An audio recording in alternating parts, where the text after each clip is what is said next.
नमस्कार। चलिए आज एक बड़ी ही जादुई कहानी की दुनिया में चलते हैं। ये कहानी है ज्ञान की, प्रेम की और भक्ति की।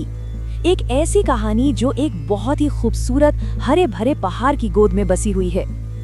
अच्छा, कहानी शुरू करने से पहले ना एक पहेली है। जरा सोचिए, क्या ऐसा हो सकता है कि कोई पूरी दुनिया का चक्कर लगाने की दौड़ जीत जाए और वो भी बिना एक भी कदम चले? है ना मजेदार सवाल? तो बस आज की हमारी कहानी में इसी सवाल का जवाब छुपा है। तो हमारी कहानी का जो केंद्र है वो है श्रीशैलम पर्वत। ये आंध्र प्रदेश में कृष्णा नदी के किनारे बसा है और जानते हैं, ये इतना सुंदर और पवित्र है कि इसे दक्षिण का कैलाश भी कहा जाता है। कमाल की जगह है। हाँ, तो इसी पवित्र जगह पर रहते थे भगवान शिव और माता पार्वती अपने 2 बेटों के साथ। बड़े थे श्री गणेश, जो अपनी समझदारी और बुद्धि के लिए जाने जाते थे, और छोटे थे स्वामी कार्तिकेय, जो अपनी तेजी और वीरता के लिए मशहूर थे। अब हुआ यूं कि एक दिन दोनों भाइयों में एक बड़ी ही आम सी बहस छिड़ गई। बहस इस बात पर थी कि भाई शादी पहले किसकी होगी। अब ये एक ऐसी दुविधा थी जिसे सुलझाने के लिए जाहिर है उनके माता पिता को बीच में आना ही पड़ा। अपने बेटों को इस तरह झगड़ते देख माता पिता ने एक तरीका निकाला। उन्होंने कहा, ठीक है, एक मुकाबला रखते हैं। शर्त ये थी कि जो कोई भी पूरी दुनिया का चक्कर लगाकर सबसे पहले वापस लौटेगा, बस उसी की शादी पहले होगी।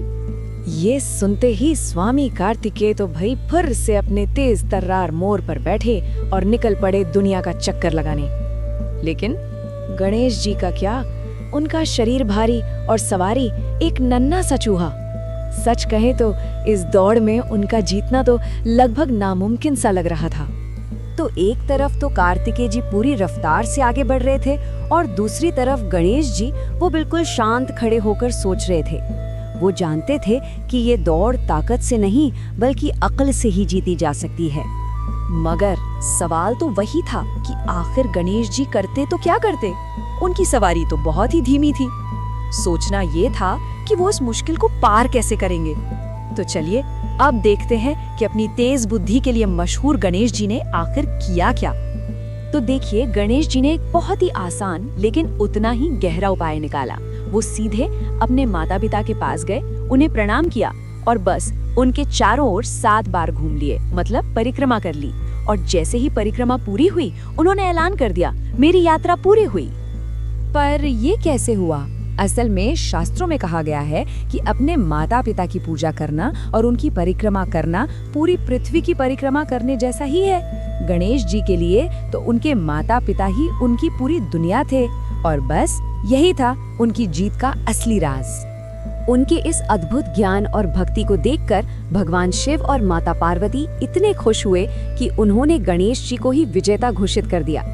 फिर क्या था, उनका विवाह सिद्धि और बुद्धि नाम की 2 कन्याओं से हुआ और बाद में उन्हें क्षेम और लाभ नाम के 2 बेटे भी हुए। अब कहानी में मोड़ तब आया जब स्वामी कार्तिकेय पूरी पृथ्वी का चक्कर लगाकर वापस लौटे और लौटकर उन्होंने क्या देखा कि गणेश जी की तो शादी भी हो चुकी है।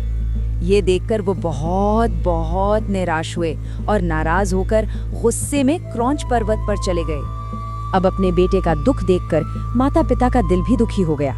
तो माता पार्वती और भगवान शंकर उन्हें मनाने के लिए क्रौंच पर्वत पहुंचे और अपने रूठे हुए बेटे को तसल्ली देने के लिए वो दोनों वहां एक दिव्य ज्योतिर्लिंग के रूप में हमेशा के लिए बस गए।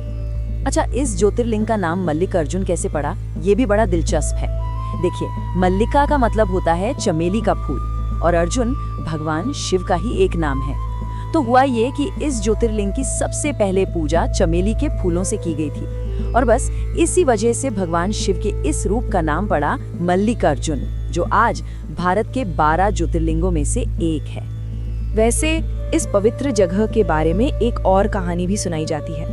कहते हैं कि एक राजकुमारी थी जिसकी गाय का दूध हर रात पता नहीं कैसे गायब हो जाता था। जब इस रात से पर्दा उठा तो क्या पता चला कि दूध कोई और नहीं बल्कि वहां अपने आप प्रकट हुआ एक शिवलिंग पी रहा था। और फिर उसी राजकुमारी ने वहां एक बहुत बड़ा मंदिर बनवाया। तो आज भी मल्लिकार्जुन ज्योतिर्लिंग श्रद्धालुओं के लिए आस्था का एक बहुत बहुत बड़ा केंद्र है। चलिए अब ये भी जानते हैं कि यहाँ दर्शन करने से भक्तों को क्या क्या आशीर्वाद मिलते हैं। ओम नमः शिवाय। ऐसी मान्यता है कि यहाँ भगवान शिव और माता पार्वती दोनों एक साथ रहते हैं और अपने भक्तों पर हमेशा अपनी कृपा बरसाते हैं।